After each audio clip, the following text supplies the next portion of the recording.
So, before we go to the next topic on mean temperatures, I shall continue and complete what little bit has been left out about the experimental method to determine the efficiency of the solar collectors.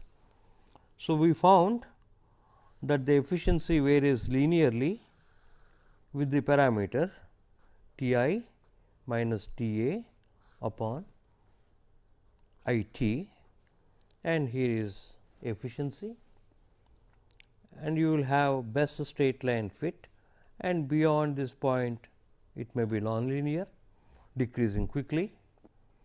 And this, if I say it is for one glass, we may have something like this for 2 glass. Note that 2 glass cover efficiency is a bit lower at low values of this delta T upon I T, and it is higher for higher values. In other words, if the operating temperature is high, in the case of 2 glass covers, a lower UL is beneficial, whereas if the operating temperature is low, there will be some sort of a reduction in transmittance absorptance product compared to 1 glass cover. Remember, this has got effectively tau times alpha, whereas this is only 1 tau into alpha, though effective part will come into the picture. So, there is a cutoff temperature between 1 glass cover and 2 glass covers, and below which of this value of the parameter you have a 1 glass cover performing better than a 2 glass cover. So, this is a typical curve, and normally we hope to operate in the range before UL variation becomes so large and this line becomes nonlinear. Now, if you look at that equation, this is going to be your FR tau alpha intercept, and the slope of this will be minus FR UL.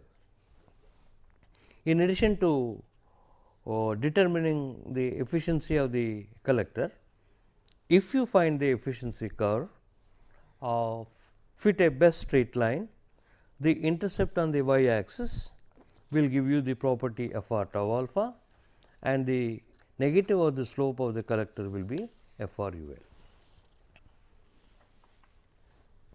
So, the collector parameters FR UL,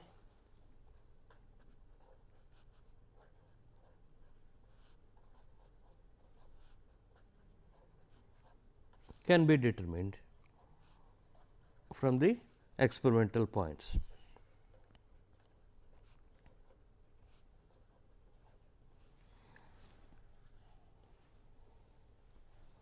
Now, actually there are 3 parameters FR, tau alpha and UL, but always occur as 2 FR tau alpha product and FR UL product. So, the 2 parameters can be determined from the efficiency tests. Now, if efficiency is equal to 0, assuming that the line continues, it will lead to a certain value of I T, that is FR tau alpha minus FR UL times T I minus T A by I T equal to 0. This leads to a I T for eta is equal to 0, which I will call it I C equal to FR UL times T I minus T A by FR tau alpha. So, this is a sort of what we call critical radiation level. So, it implies that the incoming radiation onto the collector should be above this number I c in order that there is heating of the fluid entering the collector. Now, there are certain recommendations for the experimental procedure. This is done typically around solar noon.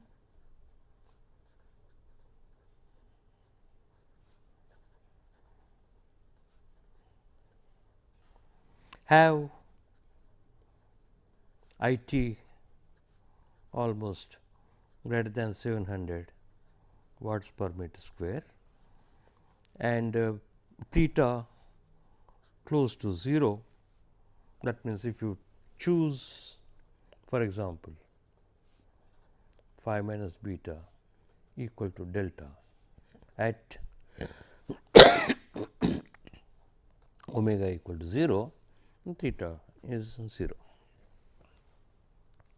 This will ensure that f r tau alpha will give you f r tau alpha normal.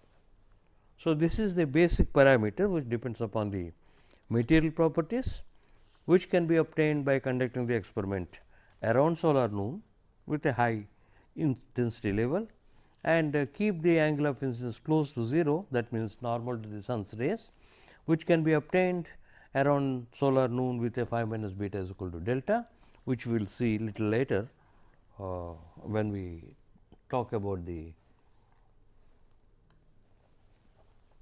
tracking collectors. So, these quantities are already recorded over here.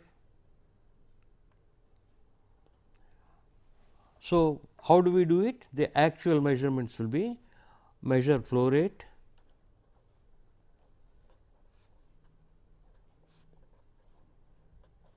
m dot, and the outlet temperature T f o and the inlet temperature T f I, and directly I t mount the pyranometer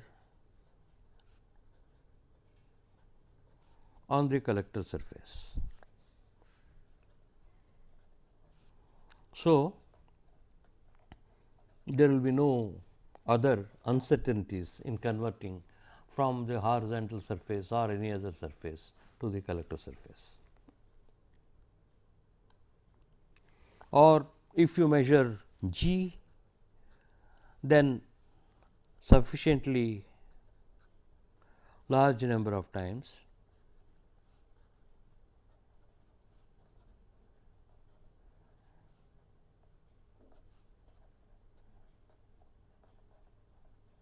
so that you have a meaningful integral G dt equal to I. And if you convert this into I t, there will be certain uncertainties.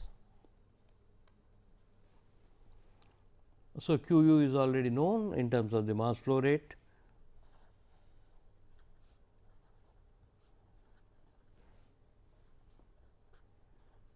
Outlet temperature minus the inlet temperature.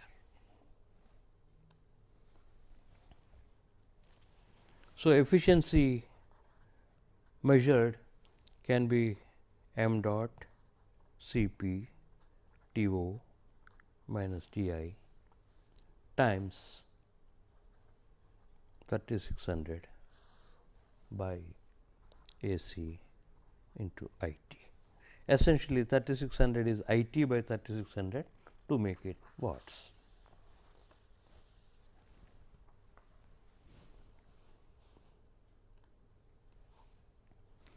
So, we shall go to the next topic now, mean temperatures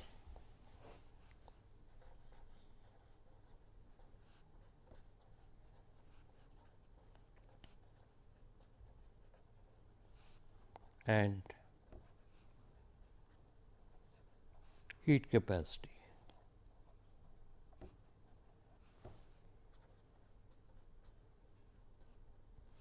So, if the fluid temperature is varying between Tfi to Tfo, we may consider the collector to be operating at some mean fluid temperature of Tfm.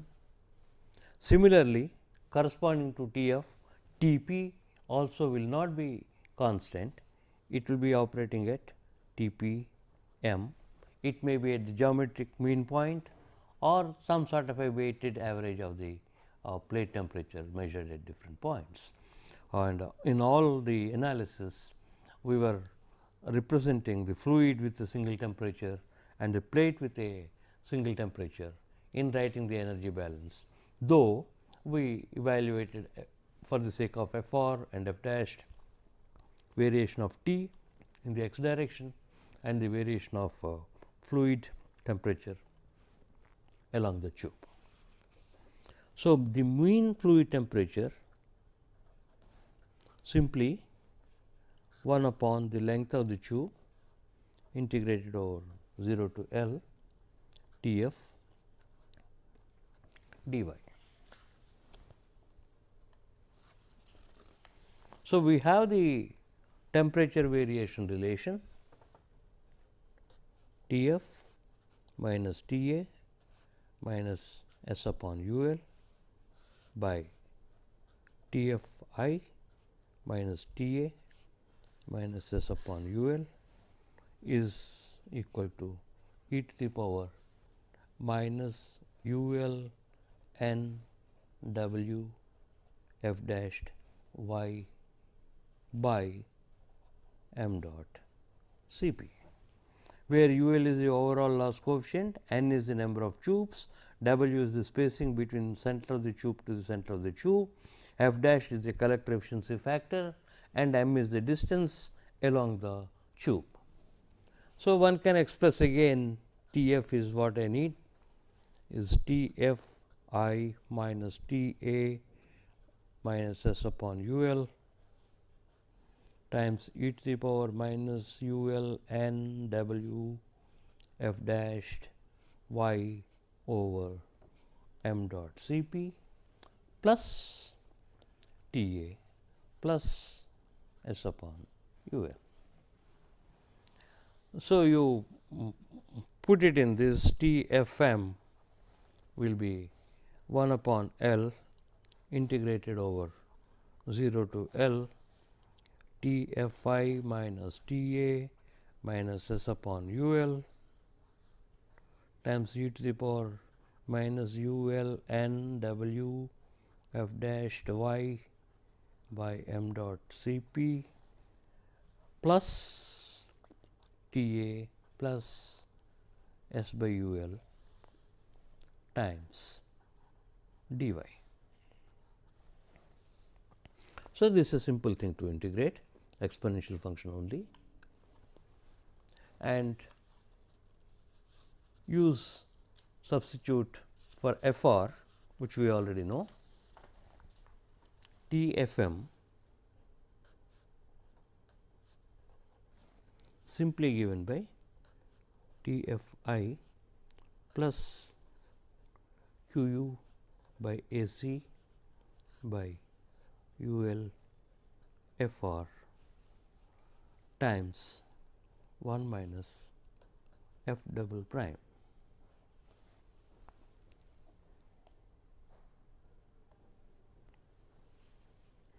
This f double prime is a flow factor.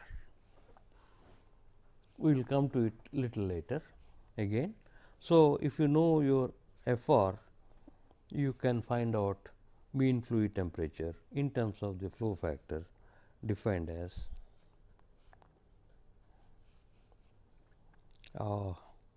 f r by f dashed. That is for convenience to write it in that particular fashion. Now, we will try to evaluate the mean plate temperature.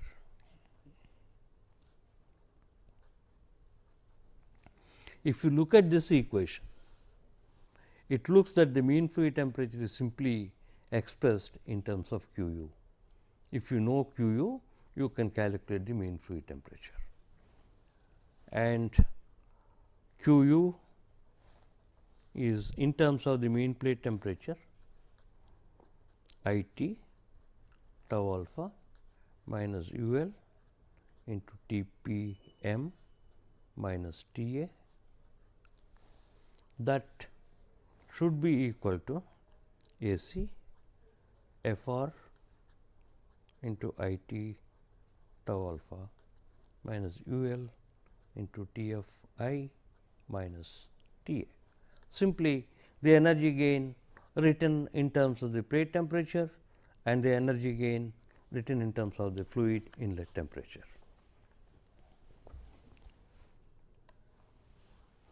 So, you have from here simple straightforward relation .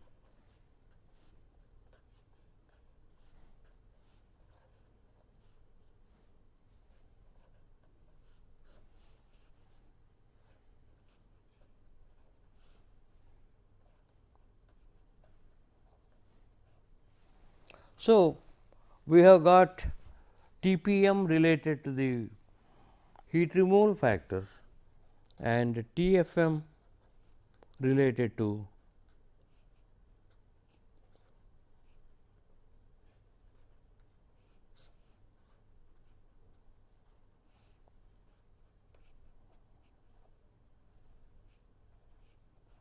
the flow factor.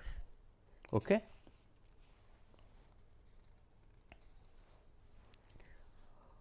So far, we made a steady state analysis.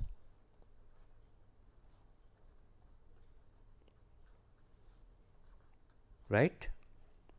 In addition to treating as two one-dimensional problems instead of a two-dimensional problem, we assume that everything is constant and a steady state performance exists. So, this is not too bad if you consider that continuously the solar radiation is changing, ambient temperature is changing, but depending upon the heat capacity of the collector, a certain time will be required for the collector to respond to the changes of the solar radiation. So, if you keep on applying this collector energy gain equation over small periods of time, it may not be instantaneously followed, but it will follow following a certain lag in time. So, your ultimate accuracy may not suffer so much even if steady state assumption is made. However, there are in the textbooks heat capacity effects are considered, that is mainly concerned. If you like, you can apply the unsteady state equation over a certain period of time and find out the temperature at the end of that period, use that as an initial temperature for the next period and continue with the simulation or calculations. How do we distinguish between a collector which is massive, heavy, or m into Cp is large compared to a collector which has got lower m into Cp? Now, if there is a certain amount of solar radiation, not only does the high heat capacity collector respond slow, but it will reach a certain temperature T p needed much later. If you are comparing an absorber which weighs 10 kilograms to a absorber which weighs 2 kilograms, with let us say specific heats being almost the same or 1/2 or whatever the reason ratio it is, MCP ratios. Now, if you have got a MCP 10 times that of the MCP, then the energy required to heat the absorber to the desired temperature to deliver energy at the desired temperature will be much larger. So, if you are considering solar radiation, some idealized distribution like this from the sunrise to sunset, we have of course calculated that IC which will correspond to 0 efficiency. unless my solar radiation level is above this critical level of radiation, there will be no heating of the fluid, which is entering at a temperature of T of phi. Now, suppose that occurs, this is 300 watts, which may be corresponding to I c. Now, over this time period, A minus omega c symmetric 2 plus omega c, my collector can deliver energy at the temperature that is desired, provided at this particular point or before T p reaches the desired temperature.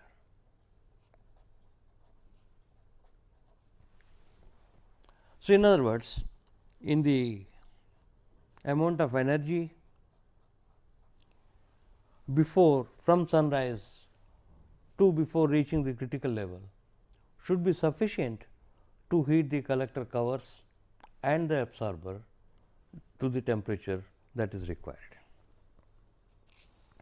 Of course, unless the solar radiation is at the level of critical level of radiation I c, it will not deliver the energy at the desired temperature, but if the energy before that is not sufficient to heat to the temperature required of T p, it cannot supply the energy at the temperature even if I c is reached.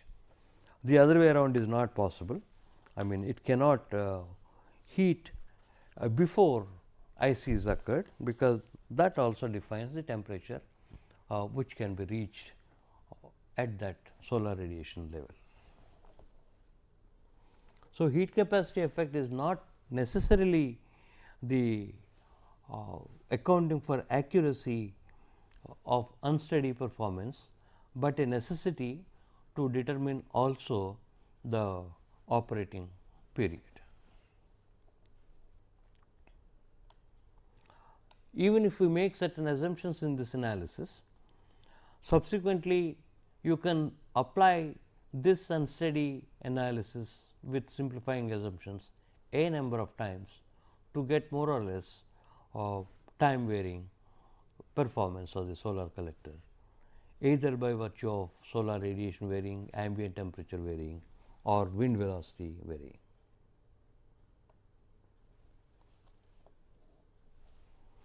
So, these are the reasons which I have already stated, and is above the critical level of radiation, the collector cannot deliver energy at the desired temperature unless the absorber reaches the required temperature. So, this is what is essential, that the warm up period for the collector should be less than the time required or equal to the time required where the critical level of solar radiation is reached.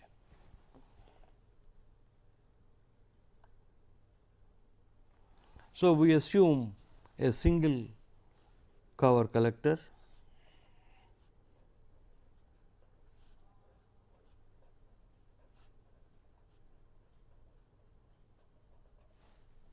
then we lump the absorber,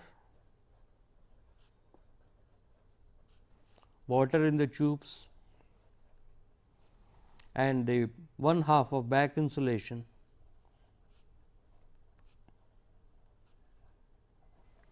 to be at one temperature.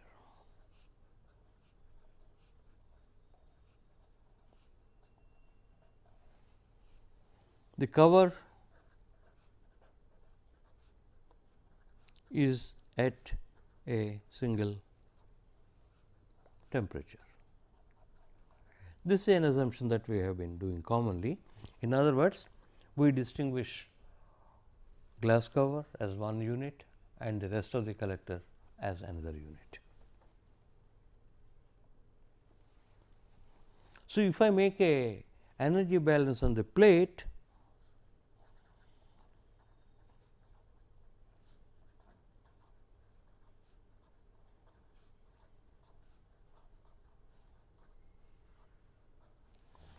it will give me mass times specific heat times rate of change of temperature with time should be equal to A c into the absorbed radiation minus whatever is the loss coefficient between the plate and the cover to the temperature difference between plate and the cover. So, simple energy balance on the plate. And similar energy balance on the cover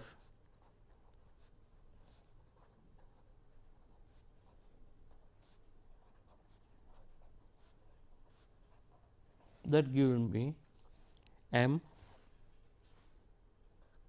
C p for the cover times d T c upon d t should be equal to A c times overall loss coefficient from plate to cover.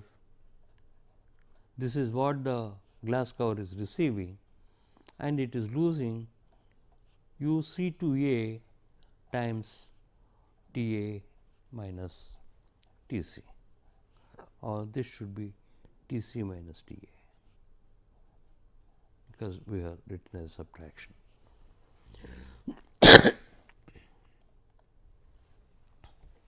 So, these are the loss coefficients U P c from plate to cover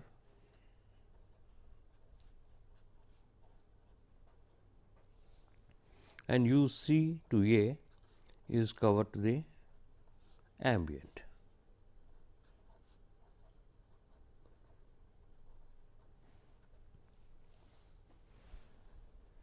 Now, we make a, of course, these are two simultaneous equations for T p and T c. One can solve them simultaneously, first order, not very difficult, but a great simplification occurs if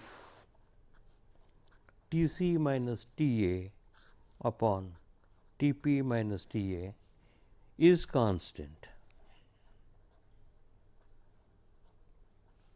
assumed. T c is changing, T p is changing, T A is changing. So, we assume that the ratio is constant. It is something like fully developed condition for the temperature field, though that is exact and this is approximate.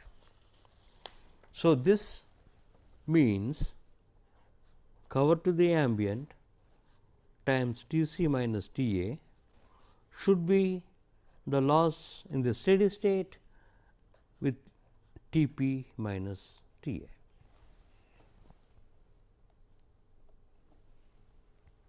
So, you can now find out d T c by d t equal to U L by U c A times d T p by d t. We have just differentiated the above equality, and you get the rate of change of the cover temperature related to the rate of change of the plate temperature multiplied by the ratio of the overall loss coefficient to the cover to the ambient loss coefficient. So, basically what it means is, physically we can understand, if T p changes at a particular rate, T c should change at a corresponding rate depending upon the loss coefficients. Now, if you add those two equations, you will have m c of the plate plus U L by U c A m c of the cover times d T p by d t is expressed in terms of d T c by d t.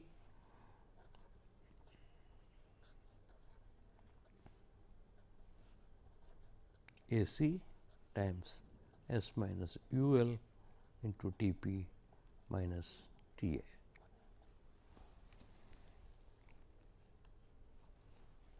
And if we use this d T c by d t equal to U L by U c A d T p by d t.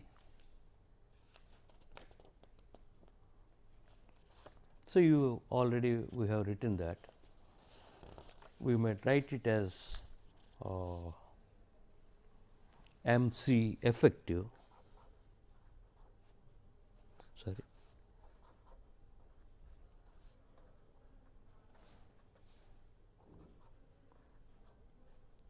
of the plate plus sigma AI MC of the cover I is equal to 1 to n. I have now generalized this relation of effective heat capacity, sorry, mass into heat capacity to n number of covers, not just one cover, where AI is the ratio of overall loss coefficient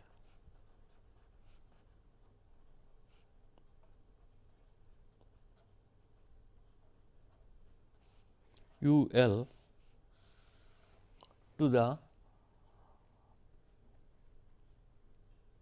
loss coefficient from the cover in question to the sovereign, U C I to A. So, this is nothing but equal to U L upon U C I to A. Now, the equation is subjected to S and assume. This is where again S and T A constant. So, it is a kind of quasi unsteady analysis. S and T A are constant, but because S is falling on the collector, your temperature of the absorber plate and the cover plate will change. It is nothing like a conventional system, exactly like a conventional system where you are heating it,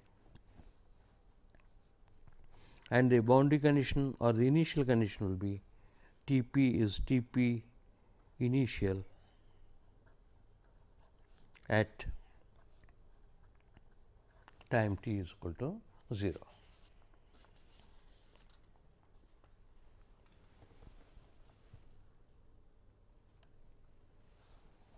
So, you will have S minus U L times T P minus T A upon S minus U L T P initial minus T A equal to e to the power minus A C U L time by M C P. So, this is how the temperature of the plate T P from an initial temperature of T P I changes with the time t if the overall loss coefficient of the collector is U L and the mass is m and C P is the specific heat. So, what we can do is, though we made the assumption that S is constant and T A is constant, use this equation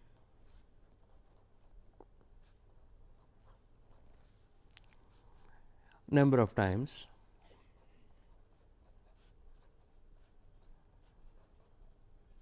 say with delta t is 1/4 hour and get T P delta T I is equal to 1 and then T P delta T 2 with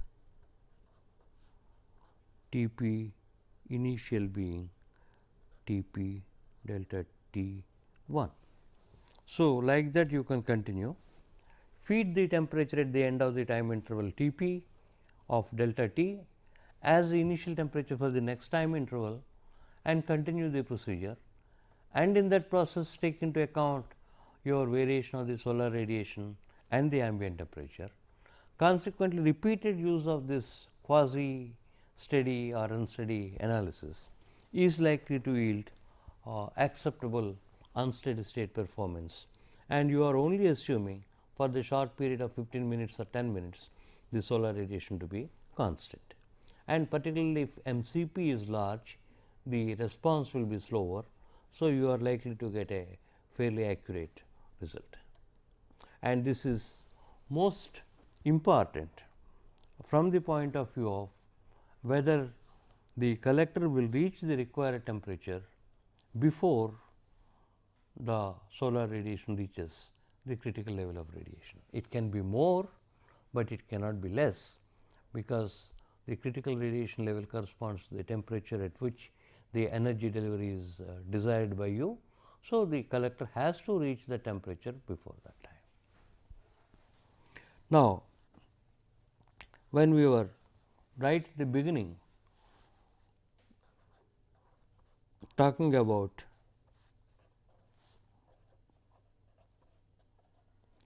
basic principles of solar collectors, in general if there is any surface, we have used the methods of reducing conduction, convection and radiation loss, and it should have obviously a high alpha absorptivity for solar range.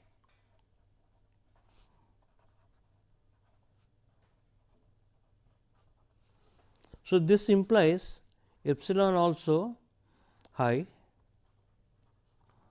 for solar lambda, but fortunately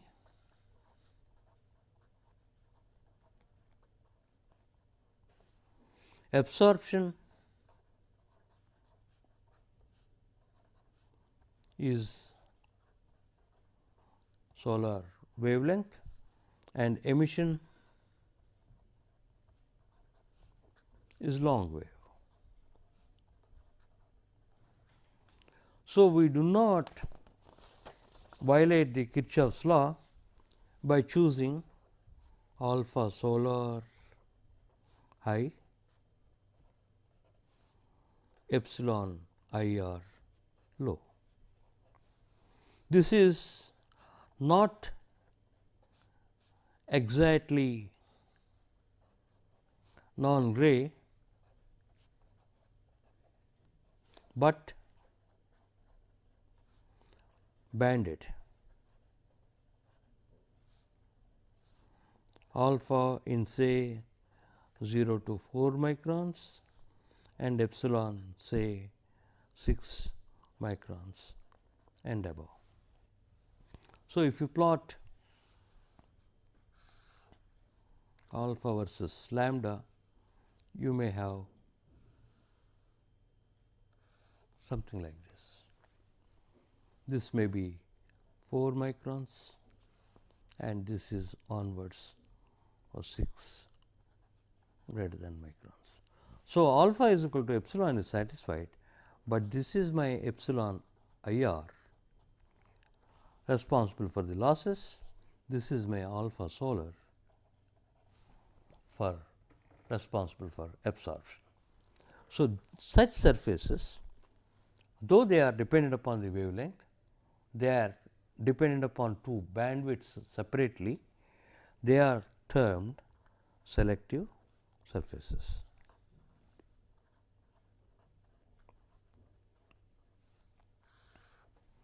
So, selective surface in general is a non-gray surface, but with a special feature that the properties are in two bands of the wavelength.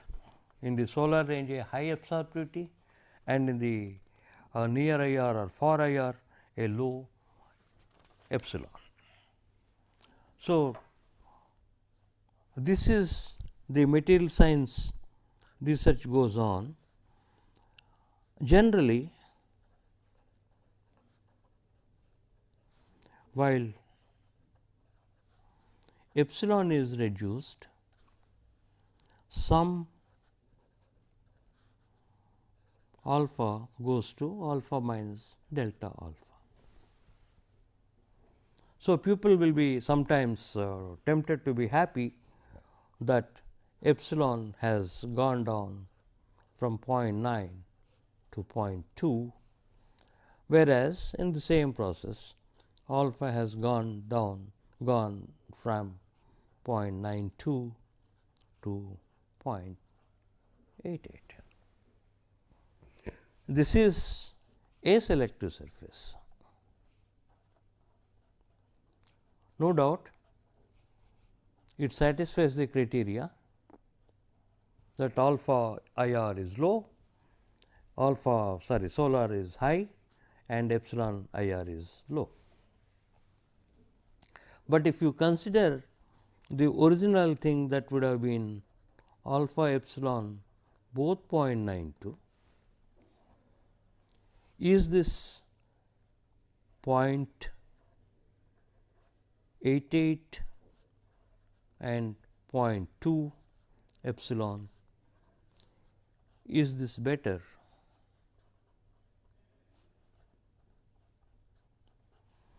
This is from a thermal energy point of view, not necessarily from the physics of how to produce a selective surface.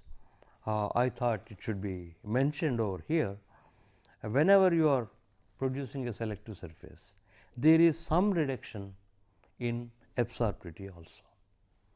Consequently, we have to have a estimate whether that reduction in the absorptivity is compensated by the reduction in the emissivity or not. In this, at times it is tempted to think that 0.9 has gone down to 0.2, whereas 0.92 has gone to only 0.88. So, this should be okay, is a good surface. But we do well if you remember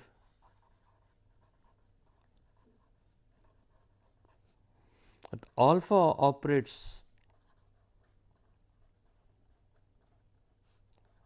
on the incoming solar radiation, say 800 watts, whereas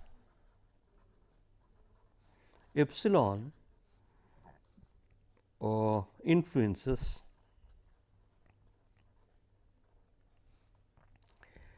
radiative part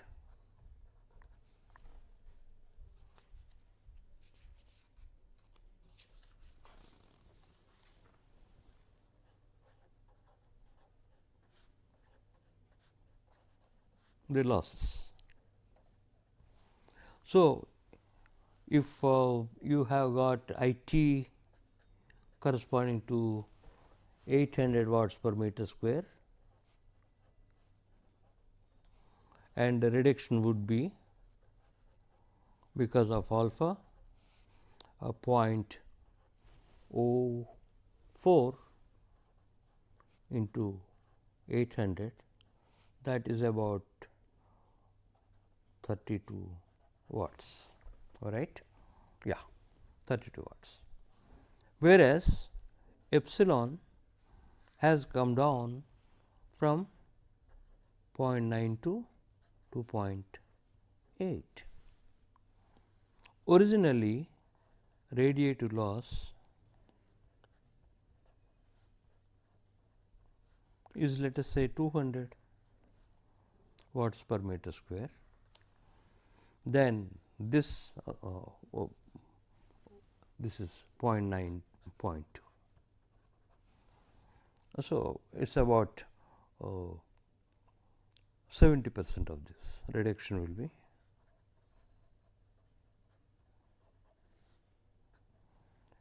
If it is a part of that, about 140 watts per meter square, right. This may be the if it is a 200, if your total losses are 200 and if radiation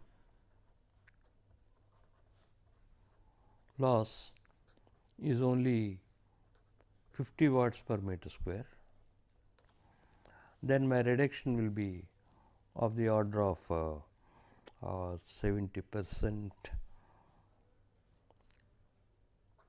35 watts per meter square.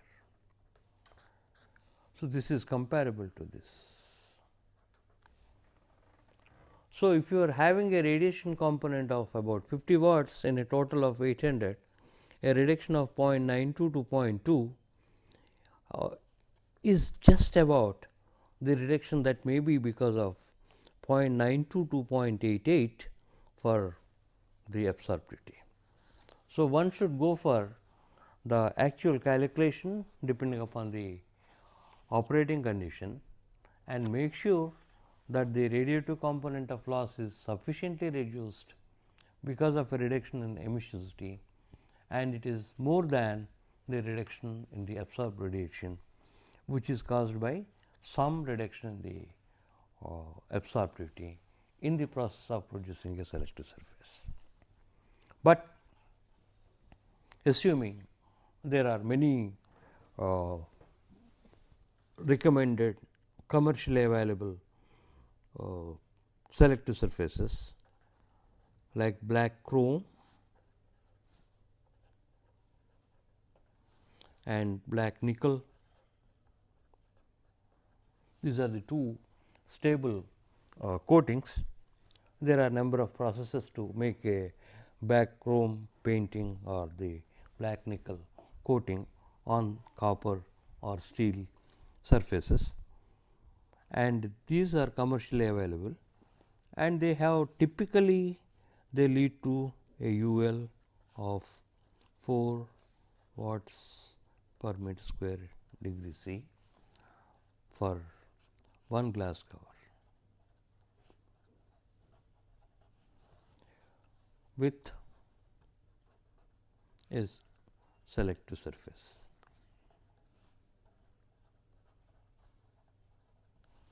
This you might compare, UL also will be approximately 4 watts per meter square for 2 glass covers and ordinary paint, rather black paint. So, there is a dilemma whether you go for the black chrome, black nickel selective surface or the 2 glass covers, because the loss coefficients appear to be similar. This is where your operating condition is going to come into the picture. Just like we have drawn for 1 glass cover and 2 glass covers. Now, if I take a 2 glass cover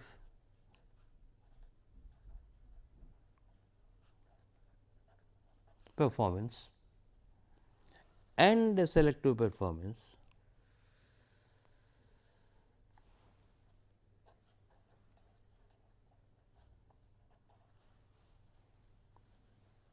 so they more or less are the same, but if it is at a low temperature, 2 glass cover may be better than a selective surface, since there is a slight reduction in tau alpha normal in the solar range. Okay. So, this is one thing one has to keep in mind. The practical advantages or disadvantages.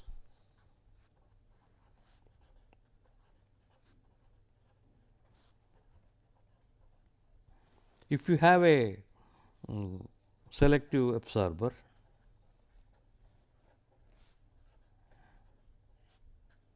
assuming that the costs are comparable, generally they are, plus 1 glass cover, transport easy,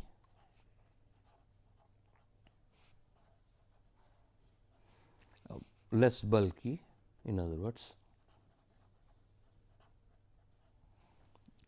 and only 1 glass to break.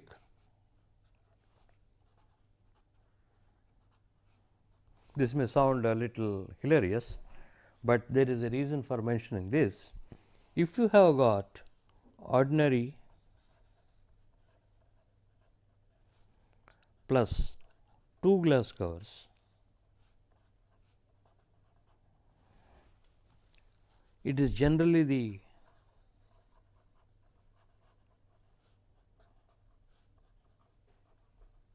inner glass that breaks. In this instance, we do not mean that somebody has thrown a stone to break the glass, but essentially by thermal expansion and contraction, and since the inner glass is at a higher temperature, the expansion and contraction will be more, and hence the chances of breaking are more. So, in that process, to replace the inner glass, you have to remove the outer glass also. Consequently, it will be a little more labor intensive, and that removing the outer glass may cause damage to the outer glass again. So, in that sense, a selective surface with one glass cover, if the temperature of operation is right, is likely to be a better choice than two glass covers. So, in short, it is not just a question of efficiency. We choose one glass, two glass, or a selective surface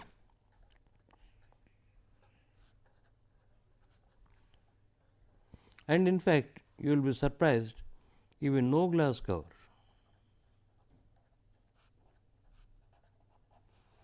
All this depends on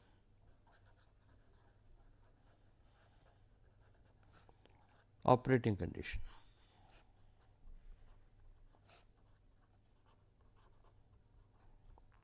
Or your T minimum required. One example that comes to my mind is swimming pool heating.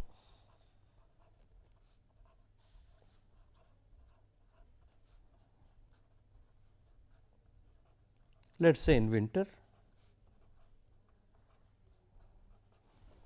So, you can maintain a temperature of approximately 20 degrees C instead of 11, 12, 14. Okay. We do not consider lower temperatures, because then possibly people may not like to swim unless it is indoor and this, and it can be easily heated by a solar collector with no glass cover.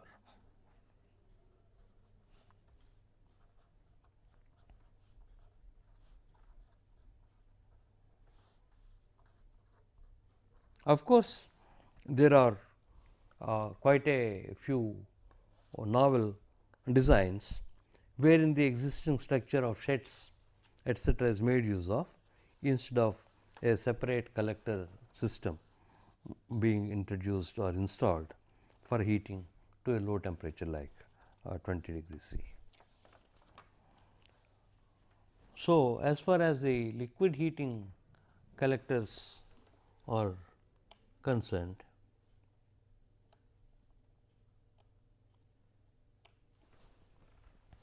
we made certain number of assumptions, obtained an equation for the useful energy gain by energy balance, simple energy balance. Then we know how to estimate IT, how to estimate tau alpha, how to estimate UL, and then related to our geometric and operating conditions. In this process, we defined a fin efficiency, a collector efficiency factor, and a heat removal factor, and a flow factor. So, these things in various capacities represent or tell us how good the collector is. Then we determine the efficiency,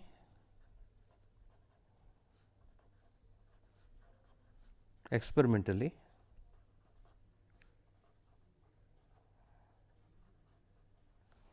and based on that we examined one glass cover, two glass covers, or selective surface.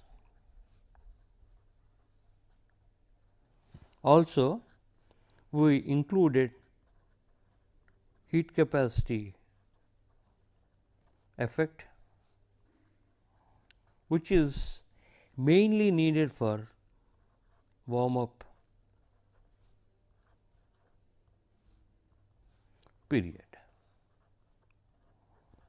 In other words, it will tell you the operating time.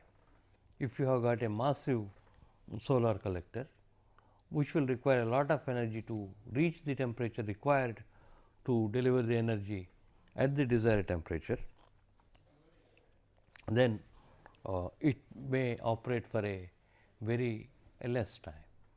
Not only that, the unsteady equation can be made use of repeatedly to get reasonably representing unsteady state performance from data being used over smaller and smaller time intervals. May not be from the necessarily accuracy point of view, but to find out the effect of heat capacity, whether it is responding, how quickly or not so how quickly to the changing environmental or the metallurgical variables that influence the performance of the solar collectors. Thank you.